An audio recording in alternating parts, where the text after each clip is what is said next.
The Misadventures of a Lost Tourist. Samantha was on vacation in a new city. She had always wanted to visit this place, but she didn't expect it to be so hard to navigate. She had a map, but she quickly realized that it was not helpful at all. She was lost and didn't know where to go. She decided to ask for directions from a local. Samantha approached a man on the street and asked him for directions to the hotel. The man looked at her confused, and Samantha realized that she had accidentally spoken in Spanish. The man didn't understand her, and Samantha didn't know how to say hotel in English. She tried to use gestures and signs to explain, but it wasn't working. The man just looked at her with a blank expression. Samantha decided to try again with another person. She approached a woman and asked her for directions. This time, she spoke in English. The woman understood her and gave her directions. Samantha was relieved. She thanked the woman and set off to follow the directions. But things didn't go as planned. Samantha misunderstood the directions and ended up in a completely different part of the city. She was back to square one. She was lost again, and she didn't know what to do. She decided to try asking for directions one more time. She approached a man on the street and asked him for directions. The man looked at her and said, "I'm sorry, I don't speak English. I only speak French." Samantha was at a loss. She didn't speak French, and she didn't know how to say hotel in French. She decided to give up and just walk around the city. She figured that she would eventually find her way back to the hotel. She started walking, and after a while, she saw a sign that said hotel. She was so happy to see it. She had finally found her way back to the hotel. Samantha went back to her hotel room and laughed at her misadventures. She realized that sometimes the best way to learn a new language is to just dive in and make mistakes. She was glad that she had the opportunity to practice her English and learn new words and phrases. She went to bed feeling proud of herself for not giving up and for finding her way back to the hotel. A great pizza debate. Tom and his friends were trying to decide on where to order pizza from. They had been discussing it for hours, but they couldn't agree on where to order from. Tom's friend Jake insisted on ordering from the local pizzeria, while Tom's friend Sarah wanted to try the new trendy pizza place in town. Tom suggested they order from both places and have a taste test. Jake and Sarah agreed, and they placed the orders. An hour later, the pizzas arrived. Tom and his friends set up a taste test with a slice from each pizza on a plate. Jake took a bite of the slice from the local pizzeria and declared, "This pizza is the best. It's got the perfect combination of sauce and cheese, and the crust is crispy but not too thick." Sarah took a bite of the slice from the trendy pizzeria and said, "This pizza is amazing. The toppings are fresh and unique, and the crust is thin and crispy." Tom took a bite of both slices and was torn. He couldn't decide which pizza he liked better. He thought both pizzas were delicious, but he couldn't decide which one was better. They all decided to order another round of pizzas and invite more friends to join in the taste test. But as more people joined the discussion, the debate heated up. Everyone had different opinions on what makes a good pizza. They argued about toppings, crust, and sauce. Finally, Tom had an idea. He suggested that they all order different types of pizza and have a pizza party. Everyone loved the idea, and they all placed their orders. They had a great time trying different pizzas and discussing their favorites. In the end, they all agreed that there's no such thing as a bad pizza. They all laughed and enjoyed the rest of the night. Tom realized that sometimes the best way to solve a problem is to bring people together and share different perspectives. Tom and his friends had a blast, and they all agreed to have a pizza party every month. They all went to bed with a full stomach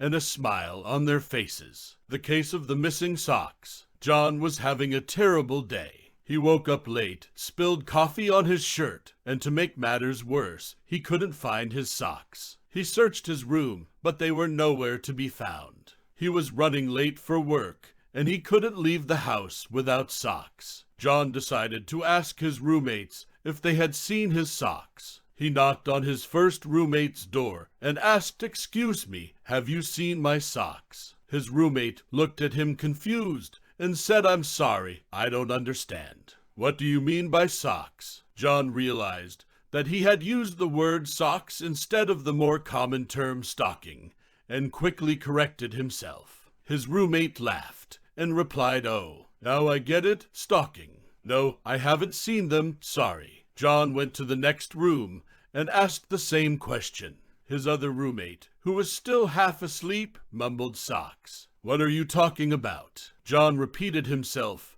and this time his roommate replied, "Oh, I see, stocking. No, I haven't seen them, sorry." John was getting frustrated and decided to ask his roommates one more time.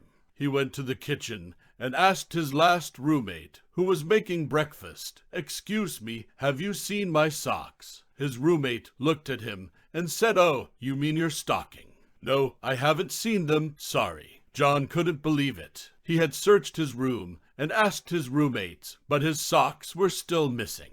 He decided to give up and go to work without socks. He put on his shoes and walked out the door. As he was walking down the street, he looked down and saw a pile of socks on the sidewalk. He couldn't believe his luck. He picked them up and saw that they were his missing socks. He laughed and realized that sometimes the most obvious solution is right in front of you. John went back home and showed his roommates his missing socks. They all laughed and couldn't believe that the socks were there all along. John went to work with a smile on his face, happy to have found his missing socks. A day in the life of a cat. Once upon a time, there was a cat named Whiskers. Whiskers was a lazy cat who spent most of his days sleeping and lounging around the house. He was very content with his simple life, but sometimes he got bored and needed some excitement. One day, Whiskers woke up with a plan. He decided that he was going to have an adventure. He put on his tiny backpack, grabbed his map and compass, and set off on his journey. Whiskers' first stop was the park. He wanted to see the birds and the squirrels. He climbed to the top of the tallest tree, but he was too scared to climb down. He meowed for help, but no one was there to help him. A kind passerby saw him and helped him climb down. Whiskers' next stop was the grocery store. He wanted to see the fish and the mice. He went to the seafood section, but he was too scared of the fish. He meowed for help, but the store was closed. A kind janitor saw him and helped him out. Finally, Whiskers stopped at the library. He wanted to see the books and the mice. He went to the children's section, but he was too scared of the mice. He meowed for help, but the librarian was busy. A kind kid saw him and helped him out. Whiskers realized that his adventure was not as exciting as he thought it would be, and he was happy to be back home. He took off his tiny backpack and went to sleep. He realized that home is where the heart is, and that sometimes the best adventures are the ones you have in your own home. He laughed at himself and went to sleep, dreaming of all the adventures he would have in his own home. The Great Office Prank War. It all started with a simple post-it note. Jane, one of the employees at the office, decided to play a prank on her co-worker, Bob. She stuck a post-it note on his computer screen that said, "I love you," and signed it from your secret admirer. Bob was confused at first, but then he laughed and decided to play along. Bob retaliated by leaving a fake parking ticket on Jane's car. Jane was furious, but she couldn't help but laugh. She decided to up the ante and put a whoopee cushion on Bob's chair. Bob was caught off guard and jumped out of his seat, causing everyone in the office to laugh. The prank war escalated quickly. Bob put a fake spider in Jane's desk drawer, and Jane put a fake mouse in Bob's lunch bag. The office was in stitches, and everyone was enjoying the harmless pranks. One day, Bob decided to pull off the ultimate prank. He convinced everyone in the office to participate in a fake fire drill. He set off a loud alarm, and everyone rushed out of the building. Just as they were outside, Bob yelled April Fools, and everyone realized it was a prank. Jane was furious, but she couldn't help but laugh. She realized that the prank war had brought everyone in the office closer together, and they had all had a great time.